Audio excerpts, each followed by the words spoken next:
अगर तुसी ना क्रॉस जानवर ले लो तो वजन ज़्यादा भी हो सकता है, लेकिन इस क्वालिटी का जानवर इंशाल्लाह तुहानू पूरे सियालकोट जिले चैलेंज मेरा नहीं होएगा, इस उम्र इस हुसन दा और इस वजन दा। अस्सलाम वालेकुम। वालेकुम सलाम। फराज भाई की हाल है जनाब? ठीक हो? अल्लाह दा शुक्र है सर, तुही सुनाओ ठीक हो? अल्हम्दुलिल्लाह खरी जनाब। माशाअल्लाह मुलाकात ते साल बाद हुंदी है, लेकिन दिल खुश हो जांदा है। इन्ने सोहने जानवर वेख के, सेहतमंद जानवर वेख के सर यकीनन जड़ा दोस्त वीडियो वेखे दा भी लाइक ते शेयर लाजमी करेगा। दोस्तों ने एक दफ़ा फिर अपना ते अपने फार्म का भी मुकम्मल तारफ करवा दियो। सर जी मस्कीन अली घुम्मन मेरा नाम है, पिंड साडा पंजगरी घुमना, तहसील डस्का, जिला सियालकोट। माशाअल्लाह किन्ने अरसे तू वच्छा फार्मिंग करदे हो पे ते तजर्बा कैसा रहा? मोहतरम शौक तो जानवरों का बचपन का ही है, घुम्मन फैमिली बिलोंग कर रहे हैं तो जानवरों का शौक तो शुरू तो ही, लेकिन प्रॉपर 4-5 साल तो कर रहे हैं। इंशाल्लाह बहुत बेहतरीन बिजनेस है, ज़बरदस्त साडा तजर्बा भी ज़बरदस्त रहा, क्योंकि असी हलाल चीज़ां अपनाने ते हराम तो बचने की कोशिश करी दी है, अल्लाह पाक बेहतर रिज़्क देता है। जिंदाबाद। माशाअल्लाह इस साल किन्ने जानवर तैयार किए ने ते जड़ा पिछला साल सी उस साल किन्ने सेल किए हजे? पिछले साल भी तकरीबन सेम ही तादाद सी, सिर्फ 2-4 जानवर ज़्यादा ने इस दफ़ा। जी जी 50 ने, इस दफ़ा 54 ने।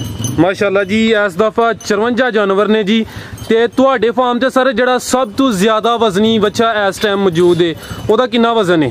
सर जी वजन अगर तुसी ना क्रॉस जानवर ले लो तो वजन ज़्यादा भी हो सकता है, लेकिन इस क्वालिटी का जानवर इंशाल्लाह तुहानू पूरे सियालकोट जिले चैलेंज मेरा नहीं होएगा, इस उम्र इस हुसन दा और इस वजन दा। ठीक है, यानी कि आप प्योर साहिवाल है? ब्राह्मण। ब्राह्मण है माशाअल्लाह। ठीक है जी। तो मुँह च किन्ने दंद? 4 दंद फ्रैश 4 होया हूँ। ठीक है, यानी कि फ्रैश 4 दंद होया, नस्ल दी 2 ही सी।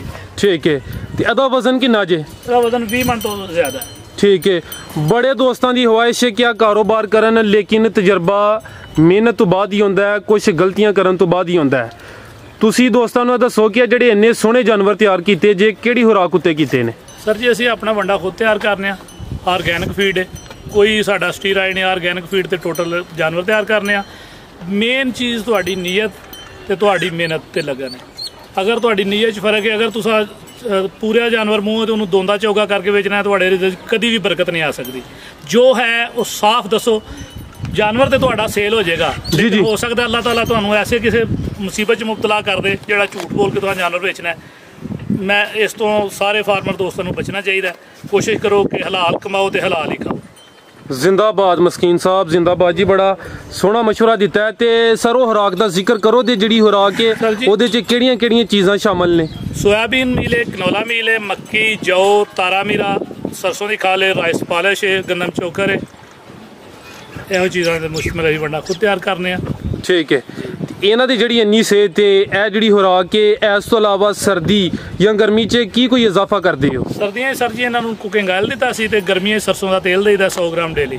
ਠੀਕ ਹੈ, ਉਹਦਾ ਕੀ ਤਰੀਕੇਕਾਰ ਹੈ? ਵੰਡੇ 'ਚ ਮਿਕਸ ਕਰ ਦੇਈਦਾ, ਮਿਕਸਰ ਦੇ ਵਿੱਚ ਹੀ ਆਇਲ ਮਿਕਸ ਕਰਕੇ ਵੰਡੇ 'ਚ ਤੇ ਖਾ ਜਾਂਦੇ ਨੇ ਈਜ਼ੀਲੀ। ਠੀਕ ਹੈ ਜਨਾਬ ਦੇ ਫਾਰਮ 'ਤੇ ਇਸ ਟਾਈਮ ਕਿਹੜੀ ਨਸਲ ਦੇ ਬੱਚੇ ਮੌਜੂਦ ਨੇ, ਤੇ ਉਹਨਾਂ ਦਾ ਕਮ ਸੇ ਕਮ ਕਿੰਨਾ ਰੇਟ ਹੈ, ਤੇ ਜ਼ਿਆਦਾ ਤੋਂ ਜ਼ਿਆਦਾ ਕਿੰਨਾ ਰੇਟ ਹੈ? ਸਰ ਜੀ ਸਾਡੇ ਕੋਲ 2.5 ਲੱਖ ਤੋਂ ਲੈ ਕੇ 10 ਲੱਖ ਤੱਕ ਜਾਨਵਰ ਮੌਜੂਦ ਹੈ। ਚੋਲਸਤਾਨੀ, ਸਾਹੀਵਾਲ, ਬ੍ਰਾਹਮਣ, ਨੁਕਰਾ, ਆਲਮੋਸਟ ਜਿਹੜੀ ਪਾਕਿਸਤਾਨ ਜਿਹੜੀਆਂ ਬਰੀਡਾਂ ਹਨ ਉਹ ਆਲਮੋਸਟ ਸਾਰੀਆਂ ਹੀ ਮੌਜੂਦ ਨੇ इंशाल्लाह। माशाल्लाह जी 2.5 ਲੱਖ ਤੋਂ ਲੈ ਕੇ 10 ਲੱਖ ਤੱਕ। ਤੇ ਕਮ ਸੇ ਕਮ ਕਿੰਨਾ ਵਜ਼ਨ ਹੈ? ਜ਼ਿਆਦਾ ਤੋਂ ਜ਼ਿਆਦਾ ਤੇ ਤੁਸੀਂ ਦੱਸਿਆ ਨਾ ਮਾਸ਼ਾਅੱਲਾ ਜਿਹੜਾ ਸਾਹਮਣੇ ਜਾਨਵਰ ਨਜ਼ਰ ਆ ਰਿਹਾ ਦਾ ਕੋਈ 10 ਮਣ ਤੋਂ ਸਟਾਰਟ ਹੋ ਕੇ ਤੇ 20 ਮਣ ਤੋਂ ਬਾਅਦ। ਠੀਕ ਹੈ, ਇਹਨਾਂ ਦੀ ਖਰੀਦਦਾਰੀ ਕਿੰਨਾ ਅਰਸਾ ਪਹਿਲੇ ਕੀਤੀ ਜੇ? ਸਰ ਜੀ ਖਰੀਦਦਾਰੀ ਤੇ ਫੌਰਨ ਹੀ ਸ਼ੁਰੂ ਕਰ ਦਿੱਤੀ ਈਦ ਤੋਂ ਬਾਅਦ।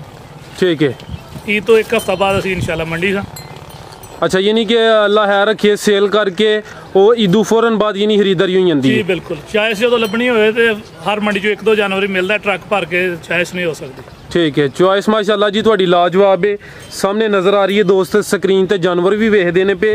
ते दोस्तों नूं दसो हाँ कि जिहड़ी तुहाडी चॉइस है, जानवर दीयां किहड़ियां खूबियां वेखदे हो, किहड़ियां चीज़ां वेख के जानवर दी खरीदारी करदे हो?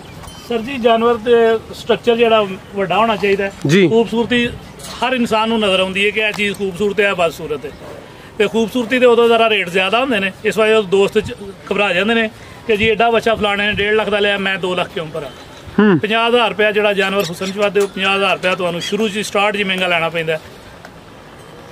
ਬਿਲਕੁਲ ਜੀ, ਜਿਹੜੀ ਹੁਸਨ ਵਾਲੀ ਚੀਜ਼ ਹੈ, ਕੁਰਬਾਨੀ ਵਾਲਾ ਜਾਨਵਰ ਹੈ, ਉਹਦਾ ਰੇਟ ਇੱਕ ਤੇ ਹੁੰਦਾ ਨਾ ਕਾਟੂ ਮਾਲ ਹੈ। ਜਿਹੜੇ ਦੋਸਤ ਉਹ ਕੰਮ ਕਰਦੇ ਨੇ ਉਹ ਵਾਕਈ ਵੀ ਫਿਰ ਪਰੇਸ਼ਾਨ ਹੋ ਜਾਂਦੇ ਨੇ। ਠੀਕ ਹੈ ਸਰ, ਇਹਨਾਂ ਦੀ ਜਿਹੜੀ ਕੋਈ ਵੈਕਸੀਨ ਹੈ ਜਾਂ ਬਿਮਾਰੀਆਂ ਤੋਂ ਬਚਾਅ ਹੋਵੇ ਉਹਦੇ ਵਾਸਤੇ ਕਿਹੜੀਆਂ ਕੋਈ ਚੀਜ਼ਾਂ ਇਸਤੇਮਾਲ ਕਰਦੇ ਹੋ? ਸਰ ਬਾਰ-ਬਾਰ ਉਹੀ ਸਵਾਲ ਆ ਜਾਂਦਾ ਹੈ ਕਿ ਅਗਰ ਇਹਨਾਂ ਨੂੰ ਤੁਸੀਂ ਆਰਗੈਨਿਕ ਫੀਡ ਤੇ ਰੱਖੋਗੇ ਨਾ ਤੇ ਬਿਮਾਰੀਆਂ ਤੋਂ ਅੱਲਾਹ ਤਾਲਾ ਜ਼ਾਤ ਤੁਹਾਨੂੰ ਬਚਾਏਗੀ। ਇਹਦੇ 'ਚ ਇਨਸਾਨ ਤੇ ਸਿਰਫ ਆਪਣਾ ਇੱਕ ਲਾਜਕ ਹੀ ਦੱਸ ਸਕਦਾ ਕਿ ਮੈਂ ਇੰਜ ਕੀਤਾ ਹੁੰਦਾ, ਜੋ ਇਹ ਸਿਰਫ ਅੱਲਾਹ ਦੀ ਜ਼ਾਤ ਵੱਲੋਂ ਹੀ ਹੁੰਦਾ। ਅਗਰ ਇਹਨਾਂ ਨੂੰ ਹਲਾਲ ਤਰੀਕੇ ਨਾਲ ਪਾਲੋਗੇ, ਹਲਾਲ ਕਮਾਓਗੇ, ਹਲਾਲ ਖਵਾਓਗੇ ਤੇ ਮੇਰਾ ਈਮਾਨ ਹੈ ਕਿ ਜਾਨਵਰ ਤੁਹਾਨੂੰ ਕਦੀ ਵੀ ਅੱਲਾਹ ਪਾਕ ਇਹਨਾਂ 'ਚ ਹਾਰ ਨਹੀਂ ਦੇਣਗੇ। ਤੇ ਜੇ ਤੁਹਾਡੀ ਨੀਅਤ 'ਚ ਫਰਕ ਹੋਏਗਾ, ਜੇ ਤੁਸੀਂ ਜਾਨਵਰ ਮੂੰਹ ਪੂਰਾ ਹੋਏ ਤੇ ਉਹ ਦੋਂਦਾ ਜੋਗਾ ਕਰਕੇ ਵੇਚਣਾ ਤੇ ਫਿਰ ਹੋ ਸਕਦਾ ਤੁਹਾਡੇ ਜਾਨਵਰ ਬਿਮਾਰ ਹੋਣ ਜਾਂ ਤੁਹਾਡੇ ਬੱਚਿਆਂ ਦੇ ਕੋਈ ਮਸਲਾ ਬਣੇ, ਉਹ ਅੱਲਾਹ ਤਾਲਾ ਦੀ ਜ਼ਾਤ ਬੇਦਰ ਜਾਣਦੀ ਹੈ। ਕੋਸ਼ਿਸ਼ ਕਰੋ ਕਿ ਹਲਾਲ ਕਮਾਓ ਤੇ ਹਲਾਲ ਖਾਓ। ਬਾਰ-ਬਾਰ ਮੇਰਾ ਇਹੋ ਜਵਾਬ ਹੈ ਤੁਹਾਨੂੰ। ਜ਼ਿੰਦਾਬਾਦ ਜੀ। ਤੇ ਸਰ ਤੁਹਾਡੇ ਫਾਰਮ ਤੇ ਜਿਹੜੇ ਜਾਨਵਰ ਨੇ ਉਹ ਜ਼ਿਆਦਾ ਦੋ ਦੰਦੀ ਨੇ? ਜ਼ਿਆਦਾ ਦੋ ਦੰਦ ਨੇ, 8 ਤੋਂ 10 ਜਾਨਵਰ ਆਲਮੋਸਟ 4 ਦੰਦ ਹੁੰਦੇ, ਬਾਕੀ ਜ਼ਿਆਦਾ ਦੋ ਦੰਦ ਨੇ। ਠੀਕ ਹੈ। ਜਿਹੜੇ ਦੋਸਤ ਜਾਨਵਰ ਖਰੀਦਣਾ ਚਾਹੁੰਦੇ ਨੇ, ਇਹ ਜਿੰਜ ਮੁਦੱਸਰ ਸਾਹਿਬ ਨੇ ਜ਼ਿਕਰ ਕੀਤਾ ਸੀ ਕਿ ਅਗਰ ਉਹਨਾਂ ਕੋਲ ਜਗ੍ਹਾ ਦੀ ਸਹੂਲਤ ਨਹੀਂ ਹੈ ਤੇ ਉਹਨਾਂ ਕੋਲ ਸਹੂਲਤ ਹੈ ਕਿ ਈਦ ਤੱਕ ਜਾਨਵਰ ਸਾਡੇ ਫਾਰਮ ਤੇ ਰੱਖ ਸਕਦੇ ਨੇ? ਜੀ ਬਿਲਕੁਲ ਰੱਖ ਸਕਦੇ ਨੇ। ਤੁਹਾਡੇ ਕੋਲ ਵੀ ਸਹੂਲਤ ਮੌਜੂਦ ਹੈ? ਬਿਲਕੁਲ, ਅਸੀਂ ਦੋਏ ਕਜ਼ਨ ਆ, ਸਾਡੇ ਕੋਲ ਦੋਵਾਂ ਫਾਰਮਾਂ ਤੇ ਸਹੂਲਤ ਮੌਜੂਦ ਹੈ। ਮੇਰਾ ਇਹ ਚੈਲੰਜ ਹੈ ਕਿ ਕੋਈ ਬੰਦਾ ਮੁਲਤਾਨ ਮੰਡੀ, ਲਾਹੌਰ ਮੰਡੀ ਜਾ ਕੇ ਵੀ ਇੱਕ ਜਗ੍ਹਾ ਤੇ ਇੱਕ ਪਿੰਡ 'ਚ ਇਸ ਤਰ੍ਹਾਂ ਦੀ ਕਲੈਕਸ਼ਨ ਪੂਰੇ ਪਾਕਿਸਤਾਨ 'ਚ ਅਗਰ ਕੋਈ ਸ਼ੋਅ ਕਰਦੇ ਤੇ ਅਸੀਂ ਜਨਾਬ ਜੁਰਮਾਨਾ ਭਰਾਂਗੇ। ਇਸ ਤਰ੍ਹਾਂ ਦੀ ਕਲੈਕਸ਼ਨ ਤੁਹਾਨੂੰ ਪੂਰੇ ਪਾਕਿਸਤਾਨ 'ਚੋਂ ਨਹੀਂ ਮਿਲ ਸਕਦੀ ਜਿਸ ਤਰ੍ਹਾਂ ਸਾਡੇ ਦੋ ਡੇਰਿਆਂ ਤੋਂ ਐਟ ਏ ਟਾਈਮ 1 ਘੰਟੇ ਤੁਸੀਂ ਚॉइस ਕਰ ਸਕਦੇ ਹੋ 150-200 ਜਾਨਵਰ 'ਚੋਂ। ਤੇ ਮੰਡੀ ਇਸ ਤਰ੍ਹਾਂ ਦੀਆਂ ਖੂਬਸੂਰਤੀਆਂ ਕਿੱਥੇ ਲੱਭਦੀਆਂ ਨੇ? ਸਰ ਬਿਲਕੁਲ ਜੀ, ਇਸ ਗੱਲ ਤੋਂ ਮੈਂ ਵੀ ਐਗਰੀ ਹਾਂ। ਮਾਸ਼ਾਅੱਲਾ ਜੀ, ਇਹ ਤੁਹਾਡੀ ਮਿਹਨਤ ਹੈ ਕਿ ਸਿਆਲਕੋਟ 'ਚ ਹੋਰ ਵੀ ਬੜੇ ਫਾਰਮ ਨੇ, ਲੇਕਿਨ ਇਹ ਵੇ ਕਿ ਤੁਸੀਂ ਇੰਨੀ ਮਿਹਨਤ ਤੇ ਲਗਨ ਨਾਲ ਇੰਨੇ ਹੈਵੀ ਵੇਟ ਤੇ ਸੋਹਣੇ ਜਾਨਵਰ ਤਿਆਰ ਕਰਦੇ ਹੋ ਪਏ। ਫਰਾਜ਼ ਭਾਈ, ਇੰਟਰਵਿਊ ਤਾਂ ਤੁਹਾਡਾ ਹਰ ਹਫਤੇ ਹੁੰਦਾ ਹੈ। ਇਨਸ਼ਾਅੱਲਾ ਤੁਸੀਂ ਵੀ ਇਹ ਚੀਜ਼ ਮੰਨੋਗੇ ਕਿ ਸਿਆਲਕੋਟ ਇਸ ਤਰ੍ਹਾਂ ਦੇ ਜਾਨਵਰ ਨਹੀਂ ਤੁਸੀਂ ਵੇਖੇ ਹੋਣਦੇ ਜਿਸ ਤਰ੍ਹਾਂ ਦੇ ਸਾਡੇ ਦੋਵਾਂ ਫਾਰਮਾਂ ਦੇ ਨੇ। ਸਰ ਬਿਲਕੁਲ, ਮੇਰੇ ਚੈਨਲ ਤੇ ਤੁਹਾਡੀਆਂ ਜਿਹੜੀਆਂ ਪਿਛਲੇ ਸਾਲ ਵਾਲੀਆਂ ਵੀਡੀਓ ਨੇ ਉਹ ਵੀ ਮੌਜੂਦ ਨੇ ਤੇ ਅਗਰ ਦੋਸਤ ਚਾਹਣ ਤੇ ਉਹ ਵੀ ਵੇਖ ਸਕਦੇ ਨੇ ਤੇ ਉਹਨਾਂ ਦੇ ਵਿਊਜ਼ ਵੇਖ ਕੇ ਵੀ ਅੰਦਾਜ਼ਾ ਹੋਈ ਇਹਦਾ ਕਿ ਉਹ ਵੀਡੀਓ ਕਿੰਨੀਆਂ ਚੱਲੀਆਂ ਨੇ। ਤੇ ਸਰ ਇਹ ਜਿੰਨੇ ਟੋਟਲ ਜਾਨਵਰ ਨੇ ਇਹਨਾਂ ਨੂੰ ਕਿੰਨੇ ਕੁ ਬੰਦੇ ਸੰਭਾਲਦੇ ਨੇ? ਸਰ ਅਸੀਂ ਖੁਦ ਆਪੀ ਵੀ ਨਾਲ ਲੱਗ ਪਈਦਾ, ਕੋਈ ਇਹਦੇ 'ਚ ਬਾਤ ਨਹੀਂ। ਕੰਮ ਆਪਣਾ ਸੁਨਨਤ ਉੱਤੇ ਫਰਜ਼ ਸਮਝ ਕੇ ਕਰੋ। ਤੇ ਨਾਲ ਮੈਂ 3 ਮੁਲਾਜ਼ਮ ਰੱਖੇ ਨੇ, ਲੇਕਿਨ ਆਪੀ ਖੁਦ ਵੀ ਅਗਰ ਕੰਮ ਦੇ ਕੋਈ ਮਸਲਾ ਨਹੀਂ ਉਹਨਾਂ ਦੇ ਨਾਲ ਖੁਦ ਵੀ ਕੰਮ ਕਰਨੇ। ਜਿਸ ਬੰਦੇ ਨੇ ਇਹਨੂੰ ਪਾਰਟ ਟਾਈਮ ਜਾਬ ਸਮਝ ਕੇ ਕਰਨਾ, ਬਿਲਕੁਲ ਫਾਰਮਿੰਗ ਨਾ ਕਰੇ। ਇਹ ਫੁੱਲ ਟਾਈਮ ਜਾਬ ਹੈ, ਇਹ ਬਿਲਕੁਲ ਤੁਹਾਡੀ ਪੂਰੀ ਪ੍ਰੋਪਰ ਕੇਅਰ ਮੰਗਦੀ ਹੈ।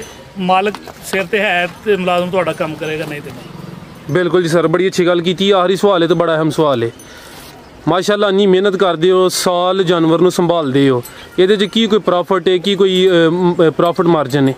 सर जी ये जानवर डिपेंड करता है जानवर की सेहत। बाद जानवर जिहड़े ना वो उन्होंने जिगर या कोई लंग्स मुतासर होंगे ने, वो आके ग्रोथ नहीं करते जी। अगर ग्रोथ जानवर करता रहे बेहतर तरीके नाल, अल्लाह ताला बेहतर रिस्क देंदे, हलाल रिस्क है। तो ये जिस तरह दिन दुगनी रात चुगनी वाला तो मामला नहीं, लेकिन रिजक हलाल है तो हलाल च ही बरकत है। हराम जिन्ना मर्जी तुम कमा लो, लेकिन हलाल अगर करो तो ये मुनासिब या मकबूल प्रॉफिट तुहाडा रोज़गार बेहतर तरीके तुम अपना तो अपने बच्चों का पेट पाल सकते हो, बेहतर कारोबार है। माशाअल्लाह। जेडे दोस्त जनाब नाल रब्ता करना चाहते हैं, अपना व्हाट्सएप वाला रब्ता नंबर दे दो। 0310 7250 979 979। एक ही नंबर शामिल करना या 2 करने? ठीक है माशाअल्लाह जी। सर तुसी बड़ी अच्छी इन्फॉर्मेशन दी, अपना कीमती वक्त दिता है। जेडे दोस्त वीडियो देखते ने पे उन्होंने वास्ते कोई अच्छा जा मशवरा जेडे आ काम करना चाहते हैं?